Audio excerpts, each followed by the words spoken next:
El siguiente programa es financiado con recursos del Fondo para el Desarrollo de la Televisión y los contenidos de la Autoridad Nacional de Televisión.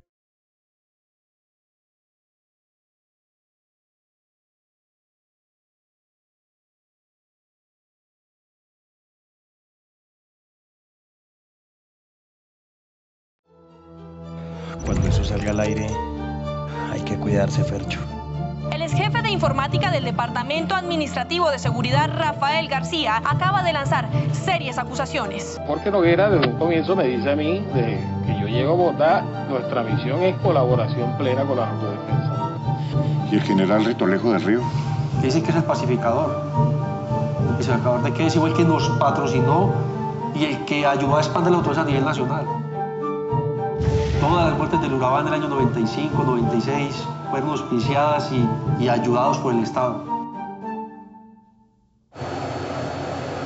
Entre el 24 y 27 de febrero de 1997 se llevó a cabo la operación militar llamada Operación Génesis.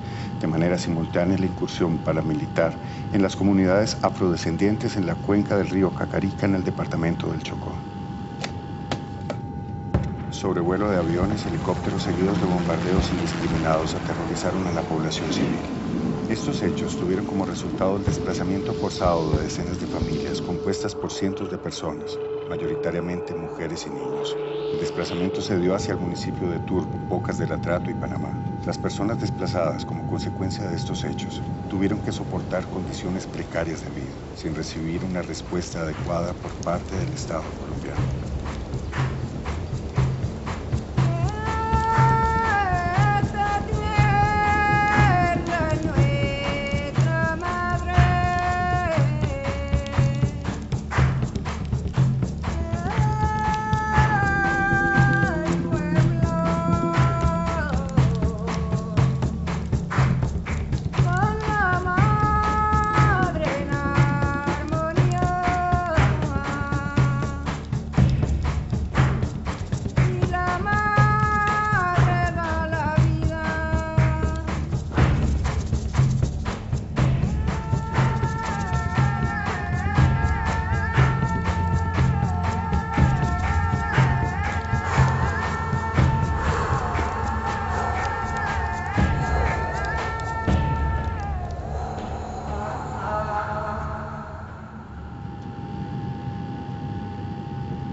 Los sobrevivientes de la Operación Génesis, comandada entonces por el general del Río, y en la que la Brigada 17 del Ejército Nacional bombardeó a 23 comunidades de la ribera del río Cacarica en el Urabá chocuano, viajaron a San José de Costa Rica en compañía de sus abogados para declarar ante la Corte Interamericana de Derechos Humanos en el proceso que el Alto Tribunal Internacional adelanta contra el Estado colombiano. El 24 de febrero de 1997, tropas de la Brigada 17, presuntamente en compañía de las Autodefensas Unidas de Córdoba y Urabá, lanzaron un feroz ataque contra supuestas estructuras del Bloque 57 de las FARC. El resultado, el asesinato del campesino Marino López Mena, saqueos, torturas y más de 4.000 personas desplazadas. Fue muy duro el desplazamiento como tal, aunque en ese tiempo solo tenía 10 años, pero yo sí, lo puedo recordar y me duele mucho. Me duele mucho todo lo que fue el desplazamiento. Las heridas del desplazamiento que ocasionó la Operación Génesis siguen intactas en la piel de niños, mujeres y ancianos. El manto de impunidad puesto sobre lo sucedido entre febrero y marzo del 97 desplazó también su esperanza de justicia ante la Corte Interamericana de Derechos Humanos. Después que nosotros nos desplazaron, no hubo un enfrentamiento ni de ejército ni de los paramilitares con guerrillas. Ellos disparaban, era matando los animales de los campesinos que habían quedado allá. Eso era lo que ellos disparaban. Y asesinando a las personas que no pudieron salir en ese momento, también a eso es que ellos asesinaban. Pero a guerrilleros no mataron uno solo. Por su responsabilidad en estos hechos, el general Rito Alejandro del Río, destituido en 1998 por sospechas de colaborar con los paramilitares de Carlos Castaño, se encuentra hoy en el ojo del huracán.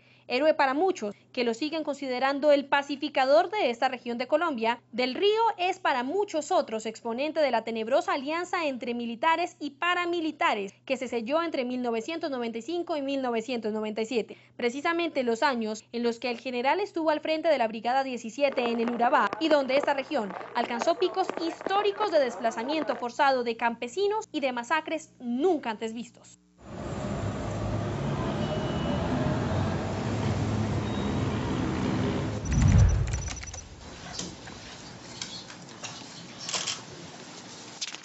Se abre pues esta audiencia pública sobre excepciones preliminares y eventuales fondos y reparaciones en el caso Marino López y otros con Colombia.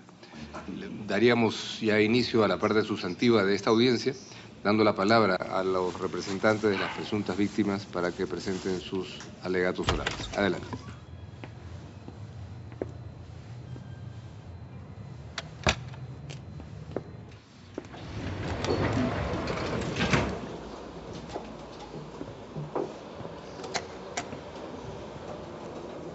Fernando Sabogal, Fundación de Abogados por los Derechos Humanos. Acudo a este honorable tribunal en calidad de representante civil de los hombres y mujeres que allí vivían en armonía con la naturaleza. De aquellos que tuvieron que salir entre el llanto y la sangre abandonándolo todo. De aquellos que se hacinaron en los cordones de miseria de las ciudades capitales esperando volver. Y de aquellos que finalmente regresaron y resisten con dignidad a los señores de la guerra, de la codicia y de la muerte. En representación de todos ellos, señor presidente, acudimos a este honorable tribunal internacional en busca de la verdad, la justicia y la reparación integral que en nuestro país nos fue imposible conseguir. Cedo sin más preámbulos, señor presidente, la palabra al señor Bernardo Vivas. Buenas tardes, señor Vivas. Bienvenido a la Corte. Aquí se trata simplemente de compartir hechos, los conocimientos que usted tenga de la realidad. Señor secretario, adelante.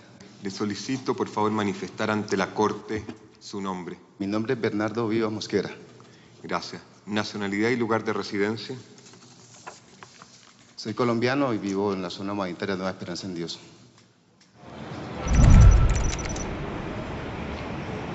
Al aire en 5, 4, 3, 2...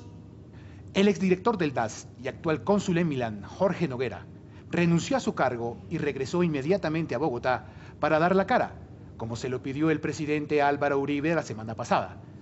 La situación para Noguera se volvió insostenible, ya que la Fiscalía avaló una a una las acusaciones de Rafael García. Ante la apertura de investigación formal por el posible delito de fraude electoral cometido durante las elecciones del 2002, cuando Noguera se desempeñaba como coordinador de la campaña presidencial de Álvaro Uribe en el Magdalena, el cónsul de Milán no tuvo otra opción que renunciar a su cargo y presentarse ante las autoridades judiciales en Colombia para responder por las acusaciones de las cuales es objeto. Son unas publicaciones irresponsables porque le han dado crédito a un criminal sin que el testimonio, la declaración de ese criminal haya pasado por el filtro, por la evaluación de la Fiscalía o de la Procuraduría. Han dado por ciertas sus palabras, me han prejuzgado y me han condenado a priori los medios de comunicación y eso le ha dado la vuelta al mundo. Tendrían que empezar las revistas en cerrar cuando sacan noticias de esa naturaleza, cuando sacan noticias irresponsables.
Eulogio se desempeña como creador de núcleos de inteligencia clandestina y reclutador de personas para luego ingresarlas a dicho movimiento.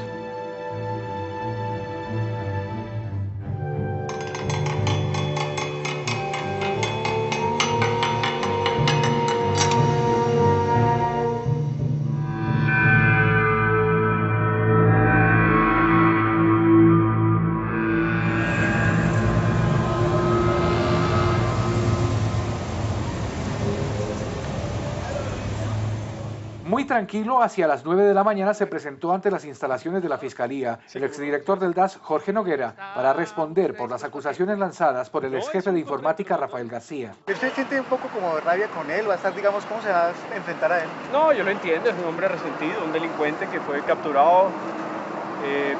Lo entiendo.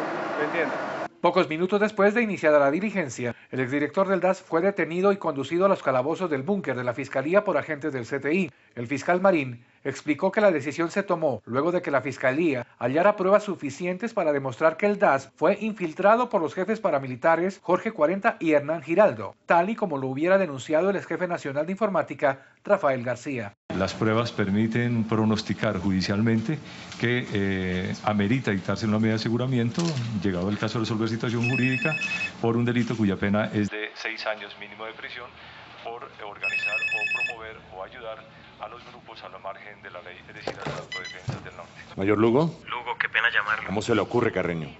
Es que Fernando está en Costa Rica y yo quería... Me da mucha pena, hablemos cuando él llegue.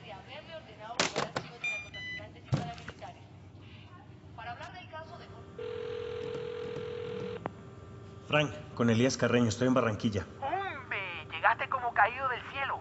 Vente para acá, vente para el noticiero.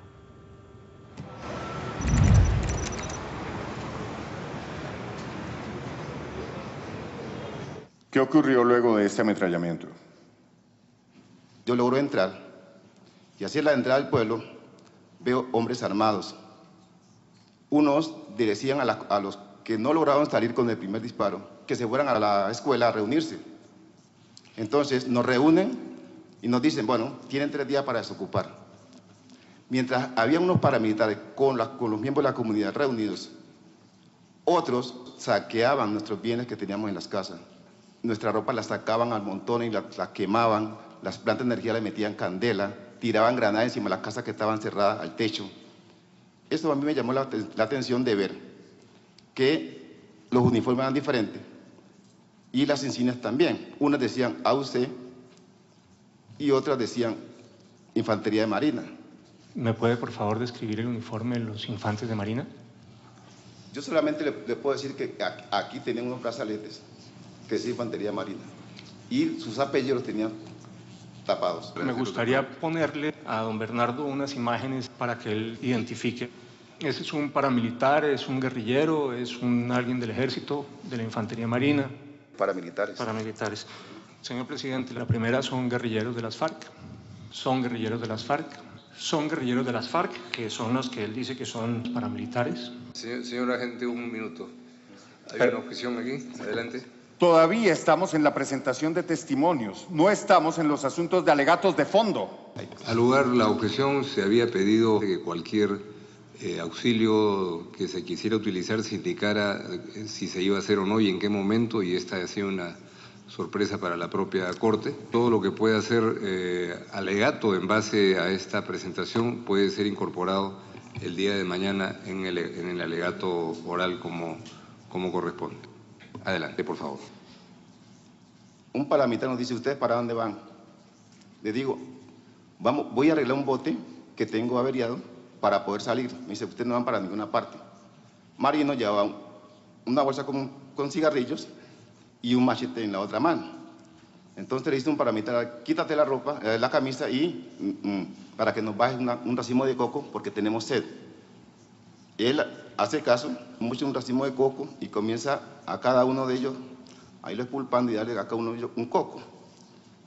Cuando ya termina su alta labor, le dice el paramilitar, bueno, ahora se van. Entonces le dice Marino, mire, yo no me puedo ir para el pueblo porque ustedes ayer se me llevaron mis enseres y ahí iba mi documento. Entonces dice el paramilitar, que este es el guerrillero. Cuando le dicen a Marino esa palabra, yo digo, Señores, qué pena. Este señor, al igual que todos los que estamos aquí, no somos guerrilleros. Somos campesinos comunes y corrientes, labradores de la tierra. Un comandante que no quisiera recordar, llamado Richard, o lo apodaban Richard, me dicen, deja de hablar tantas cosas allí, amárrenlo también. Luego, cogen a Marino, un paramilitar saca una penilla, sí, y le da un machetazo, le lanza un machetazo, me imagino a la nuca porque él sube los dos hombros y el impacto le da en el antebrazo. Estaba muy cerca del río y él logra tirarse al agua y le dice paramilitar, si tratas de correr te va peor.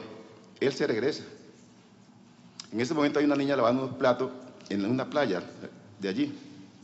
Y entonces cuando Marino se regresa, el paramilitar le tiende la mano y él hace lo mismo y con esta mano le lanza de dos tajos, de dos machetazos le mocha la cabeza.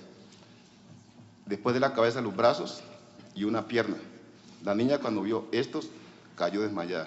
Yo en ese momento amarrado, con la visibilidad de todo lo que estaba pasando en la orilla del río, la verdad no sabía dónde estaba. Jamás en mis comunidades ni en las comunidades había ocurrido una situación tan fea como esa o tan atroz. Entonces él coge la cabeza de Marino López en una mano y con la otra trae la penilla y la lanza en el patio de la casa. Había más o menos unos 25 paramilitares allí y comenzaron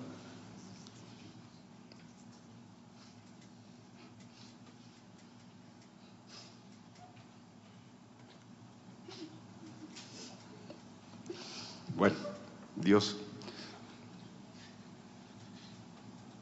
a patear la cabeza.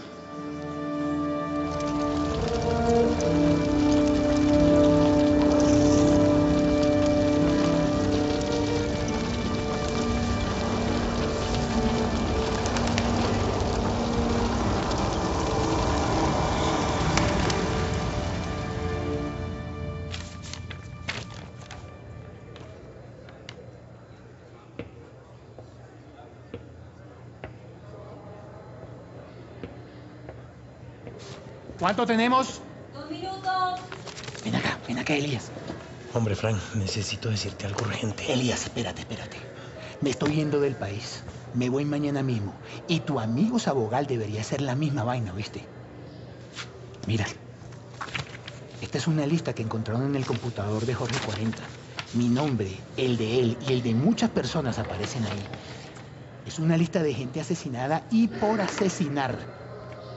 El profesor Correa de Andrés y otros líderes costeños ya aparecen en esa lista tachaditos, ¿me oíste? ¿Y dónde conseguiste esta lista? Un amigo de la fiscalía. Nada de esto es público. 20 segundos. Elías, yo no puedo dar esta noticia en Barranquilla, ni tampoco me puedo quedar para cuando salga.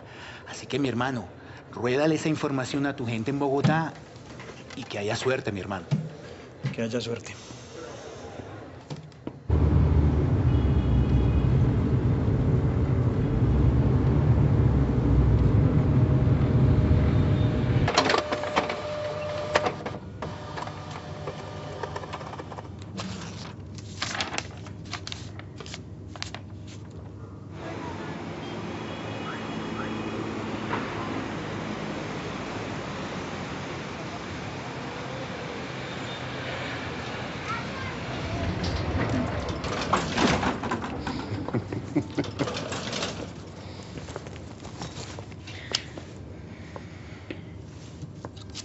Uy, gustos caros, doctora.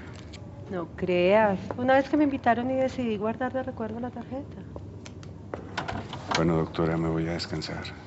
Que no vamos a celebrar. ¿Celebrar qué? Pues lo brillante que estuviste esta tarde.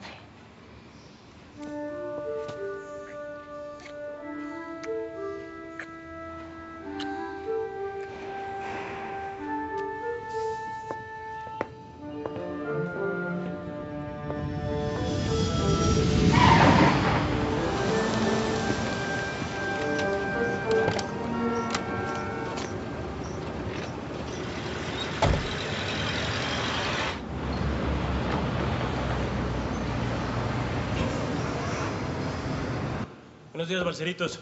Buenos días, doctor. ¿Y esa cara? Doctor, lo han estado llamando de Medellín. Mataron al doctor Cárdenas.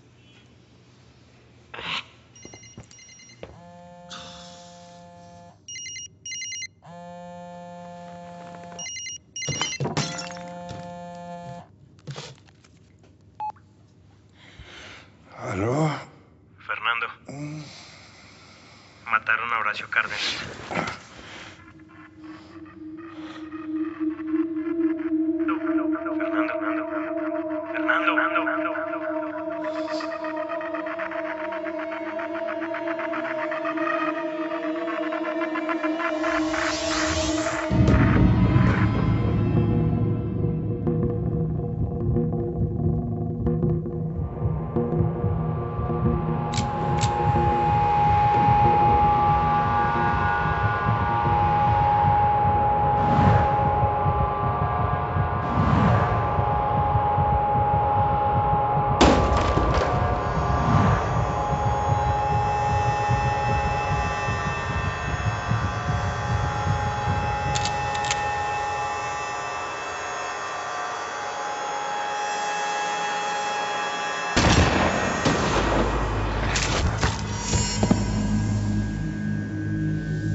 Y esta es la lista escrita por agentes del DAS de las personas que Jorge 40 mandaba asesinar y que estaban suplementados. Según los testimonios, el DAS allanaba las residencias de los sindicalistas y días después aparecían asesinados.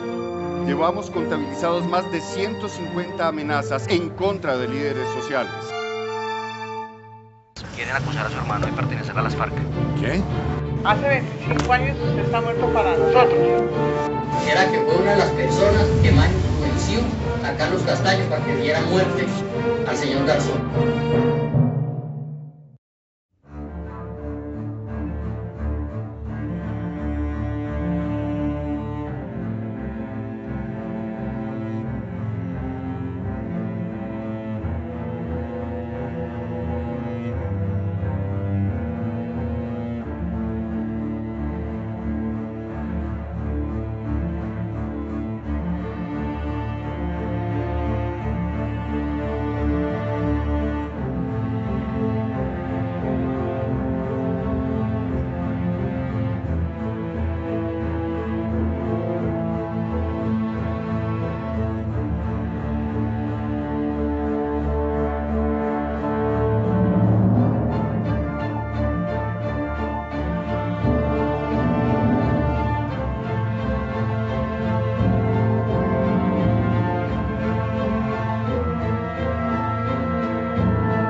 Sabogal es una serie para televisión repartida en 13 capítulos.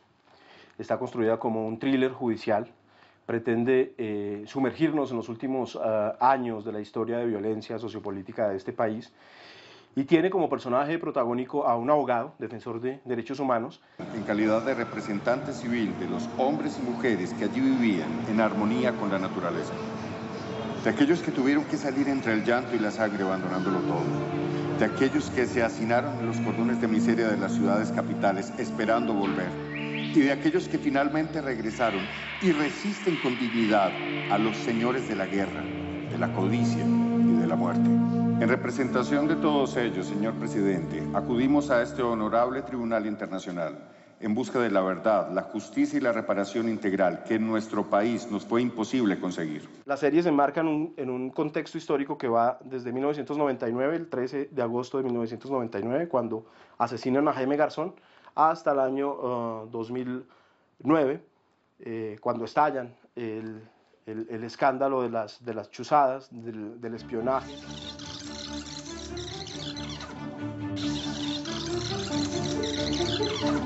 Trabajar con archivos es supremamente interesante porque permite descubrir otras facetas de la historia del país que no necesariamente conocemos, ni que han sido publicadas ni siquiera. Hay archivos que son supremamente fuertes. No es nada fácil enfrentarse a imágenes de barbarie, por ejemplo, que en Colombia son demasiado corrientes, lamentablemente.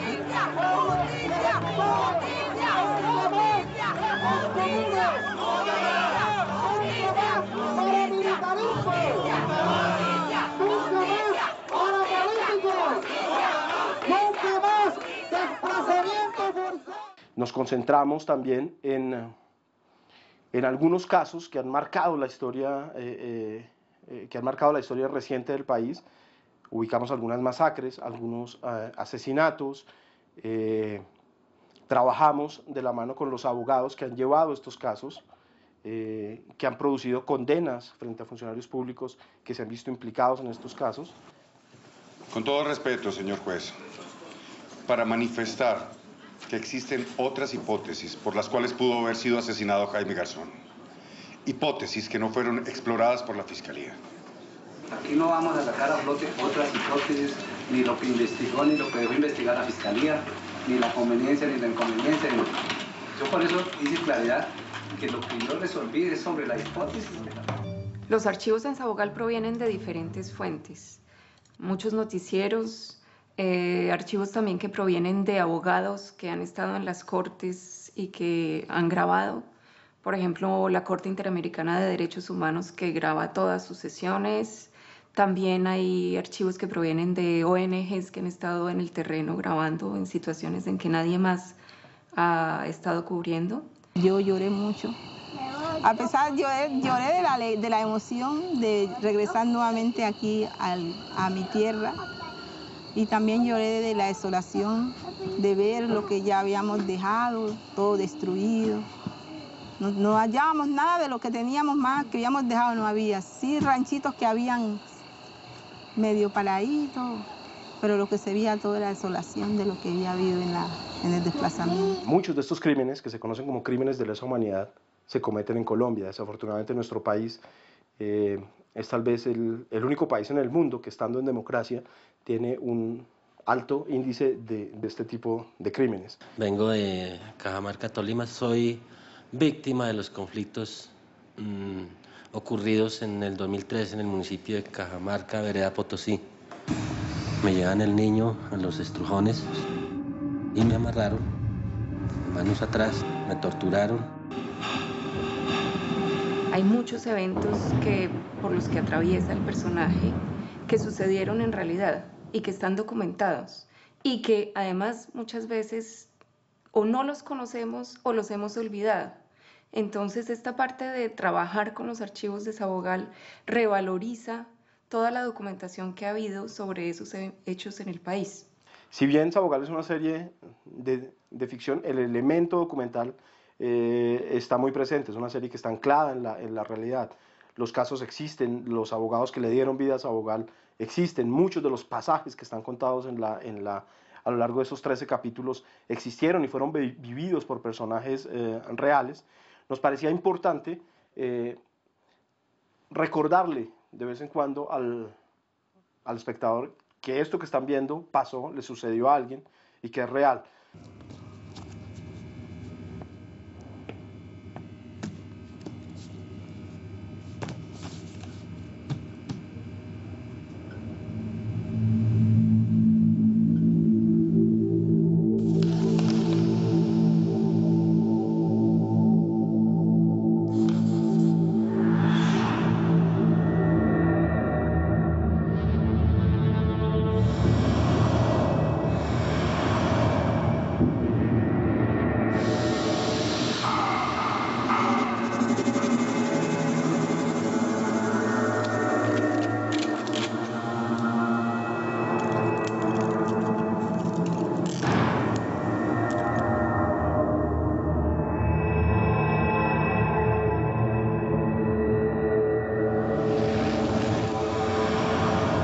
La utilización de los archivos para incluir la animación es un poco más complicada porque no siempre se encuentra la imagen adecuada para incrustar el personaje.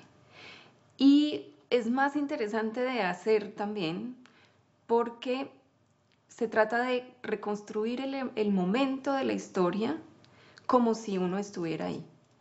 No es como lo habría cubierto un noticiero, sino es como si lo hubiera cubierto un documentalista. Entonces son dos puntos de vista muy diferentes para abordar el trabajo de los archivos en Sabogal.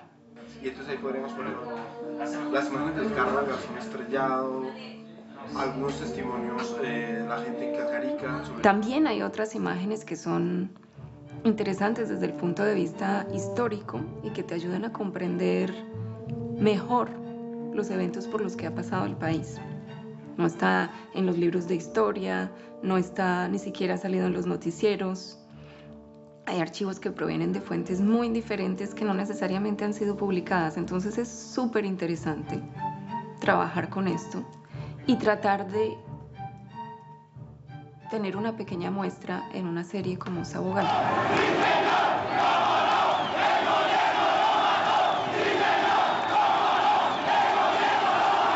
Hemos tocado fondo como sociedad indudablemente. Todos nosotros aquí presentes somos responsables de la muerte de nuestro brillante periodista Jaime Garzón. No descansaremos hasta dar con los responsables de tan cobarde acción. Es lo único que puedo decir.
En la historia de la humanidad han sido más los fracasos que los éxitos a la hora de juzgar a los grandes criminales. Esa es la pura verdad. Unas veces se les ha eliminado físicamente sin dar opción a que los ciudadanos puedan presenciar un juicio con todas las garantías. Otras veces se ha instaurado la impunidad y otras veces ha habido una clara intención de protección.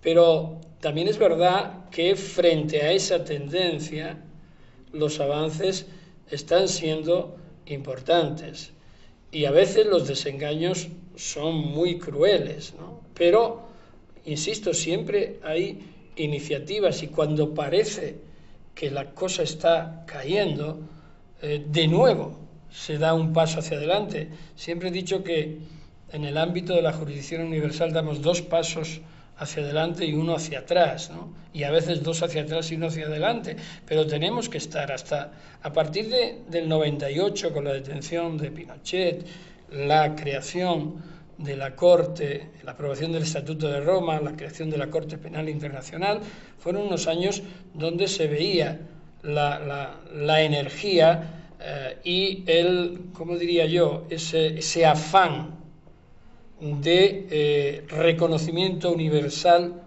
de las víctimas, el principio de universalidad en la persecución penal. Pero además es que es una obligación como seres humanos. A mí no se me plantea ya, es imposible que yo pueda pensar en una víctima sin darle un alcance universal a la misma. Si hay un crimen de genocidio o un crimen de lesa humanidad, yo no puedo pensar que eso es propio del país donde se esté cometiendo. Es metafísicamente imposible que se produzca esa localización, ese apoderamiento de la impunidad. Es curioso que siempre se ponen de acuerdo los gobiernos cuando denuncian injerencias de los jueces y demás, no lo hacen cuando, por ejemplo, se investiga un delito de narcotráfico o incluso de terrorismo. Lo hacen cuando se refieren a crímenes de lesa humanidad o de genocidio o terrorismo de Estado. Entonces es cuando surge ese nacionalismo rancio y esa soberanía distorsionada para decir no, esto es nuestro. Muy bien, si es suyo, si corresponde a la sociedad de su país, júzguenlo. Y si no, pues habrá una jurisdicción, que es la jurisdicción universal, que lo hará.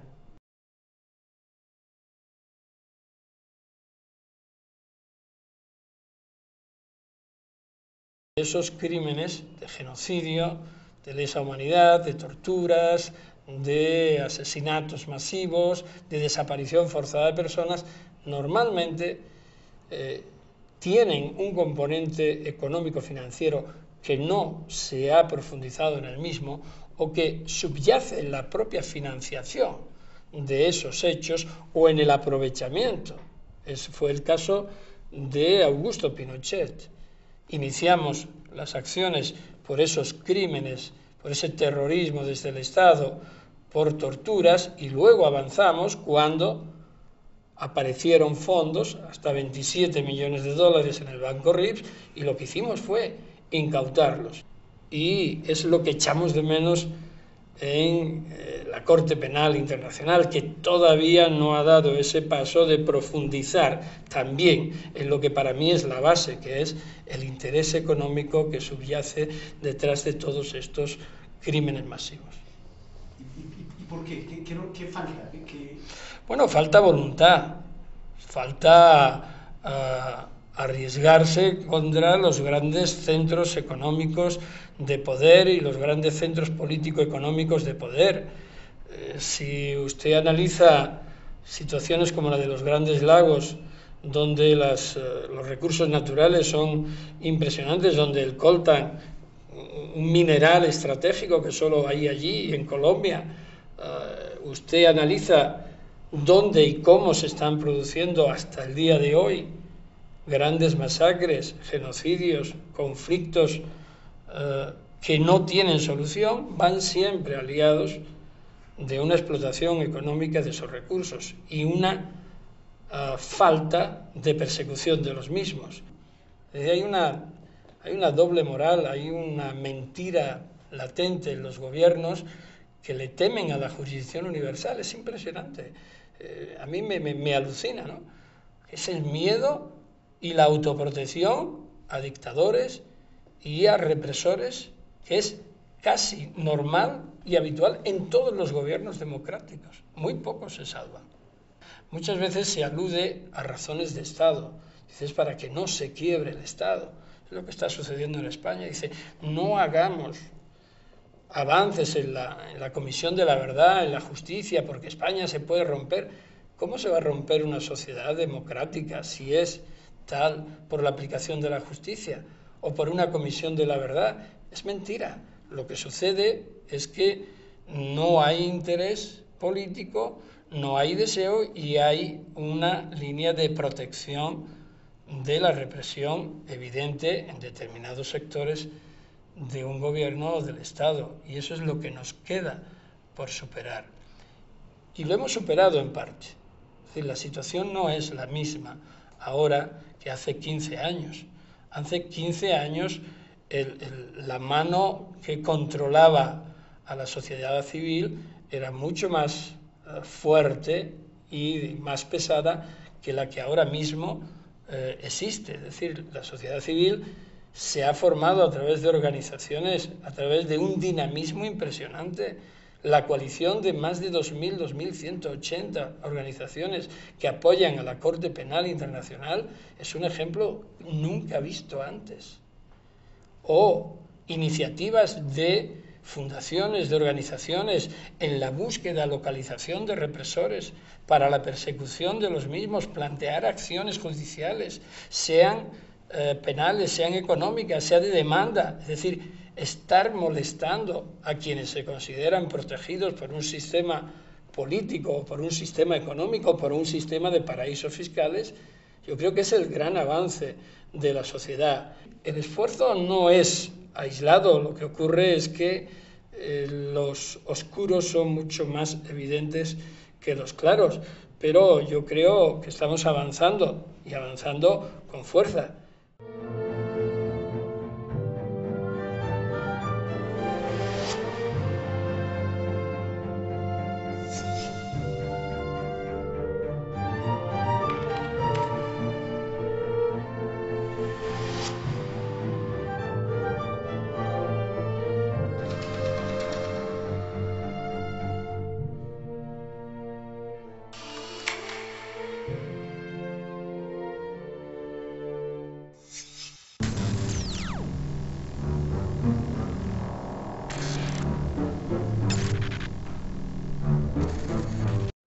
El anterior programa fue financiado con recursos del Fondo para el Desarrollo de la Televisión y los contenidos de la Autoridad Nacional de Televisión.